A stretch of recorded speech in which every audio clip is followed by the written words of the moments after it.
pemirsa, Anda kembali menyaksikan Kominfo Newsroom.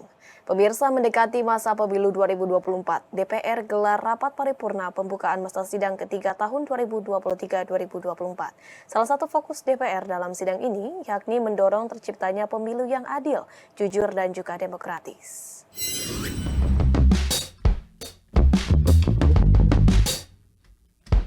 Pemilihan umum serentak 2024 jadi salah satu fokus DPR dalam masa sidang ketiga tahun 2024. Para anggota Dewan sepakat dan berkomitmen menjalankan pemilu yang adil, jujur, dan demokratis. Pasalnya, bukan saja perebutan kekuasaan negara secara konstitusi bagi para partai politik, namun pemilihan umum berkaitan erat dengan hak dan kehidupan masyarakat luas. Pemilu serentak merupakan kesempatan bagi masyarakat Indonesia untuk menggunakan hak pilihnya dengan bebas tanpa paksaan, tekanan, manipulasi maupun penghalangan. Demi menciptakan pemilu yang adil, jujur, dan demokratis, DPR RI mengajak semua lembaga negara baik legislatif, eksekutif, yudikatif, KPU Bawaslu, TNI Polri, ASN, dan partai politik untuk menjalankan komitmen yang sama, sebagaimana pemilu yang diamanatkan konstitusi langsung, umum, bebas, rahasia, jujur, dan adil. DPR RI memiliki komitmen yang tinggi untuk mewujudkan pemilu 2024 yang demokratis, jujur, dan adil, kedaulatan rakyat yang dilaksanakan secara demokratis. Sidang Dewan yang terhormat, pada masa persidangan 3 ini juga bertepatan dengan agenda pemilu 2024 yang memasuki tahapan yang semakin tinggi intensitas kerja partai politik dalam berkampanye.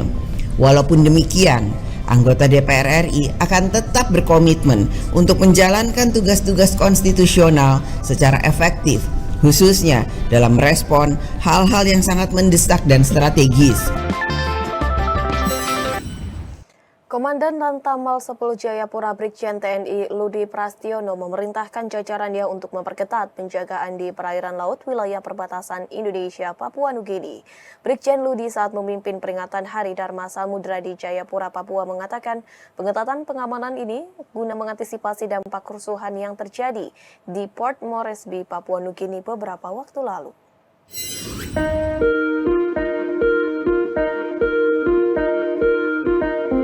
Pasca kerusuhan dan aksi penjarahan di Port Moresby, Papua Nugini pada Rabu 10 Januari lalu, Pangkalan Utama TNI Angkatan Laut 10 Jayapura memperketat penjagaan di perairan laut wilayah perbatasan Indonesia Papua Nugini. TNI Angkatan Laut telah mengerahkan 3 kapal patrol yakni KAL Python, KAL Kalahai, dan KAL Lahagia. Selain itu, radar juga telah dipasang di pos TNI Angkatan Laut Skousai, Distrik Muara Tami, sehingga mempermudah memantau perairan.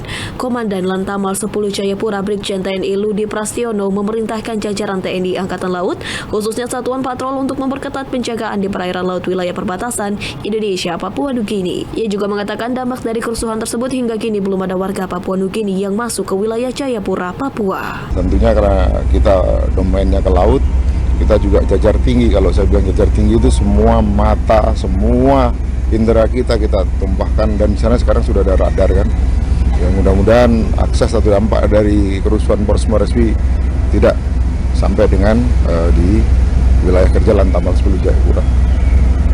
Saya kira itu ya antisipasinya. Ini terus kita sampaikan jajaran kami. Jadi update informasi seperti itu setiap saat kita sampaikan. Sementara itu, pemirsa, Kepala Badan Nasional Pencarian dan Pertolongan atau Basarnas Marsikal Madya TNI Kusworo melakukan kunjungan kerja ke IKN Kalimantan Timur. Kunjungan kerja Kabasarnas terkait dengan tinjauan pembangunan kantor Basarnas di IKN. Kepala Basarnas Marsikal Madya TNI Kusworo bertolak ke IKN Kalimantan Timur pada 15 Januari 2024 guna meninjau perkembangan pengembangan infrastruktur IKN sekaligus kantor Basarnas dan pemukiman pegawai Basarnas di IKN. Pemerintah tanpa henti terus membangun IKN dalam setahun terakhir hingga saat ini agar berjalan sesuai jadwal yang ditetapkan. Terlebih, IKN akan menjadi tempat digelarnya HUT Republik Indonesia tahun 2024. Pembangunan IKN sendiri mengusung konsep kota hutan yang berkelanjutan, di mana 75% lahan pembangunan akan menjadi area hijau atau area hutan tropis. Selain meninjau perkembangan infrastruktur, Kabasarnas juga meninjau perkembangan pembangunan kantor Basarnas dan pemukiman pegawai Basarnas di IKN.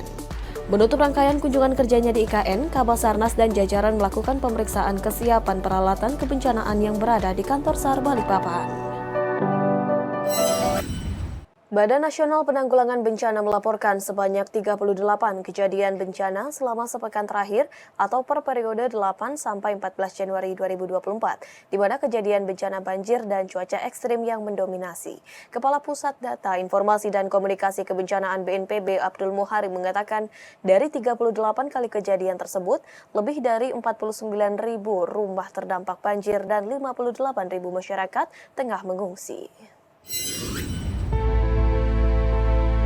Badan Nasional Penanggulangan Bencana mencatat kejadian banjir dan cuaca ekstrim pada pekan kedua Januari 2024 berdampak pada puluhan ribu jiwa di Indonesia. Kepala Pusat Data Informasi dan Komunikasi Kebencanaan BNPB Abdul Muhari dalam disaster briefing menyebutkan 38 kejadian bencana tercatat pada pekan 8 hingga 14 Januari 2024. Salah satu kejadian yang menjadi atensi BNPB adalah longsor yang terjadi di Kabupaten Subang, Jawa Barat yang merupakan daerah kawasan wisata pemandian masyarakat setempat.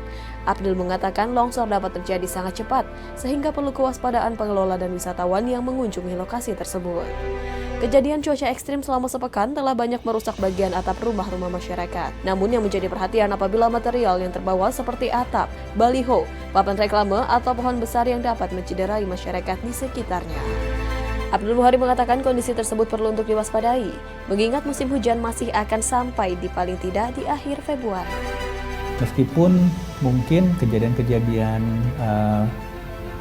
bencana ini belum tercapture semuanya, tetapi ada beberapa kondisi, beberapa kejadian yang memang proses pelaporannya mungkin kejadiannya sudah terjadi di minggu lalu, kemudian begitu penanganan daruratnya sudah dilaksanakan, kemudian dilaporkan pada minggu ini. Ada 38 kali kejadian bencana didominasi banjir dan cuaca ekstrim. Pemirsa, usai jeda kami akan mengajak Anda mengulas informasi mengenai potensi dan kemajuan SDM pariwisata Labuan Bajo. Sesaat lagi tetaplah di Kominfo Newsroom.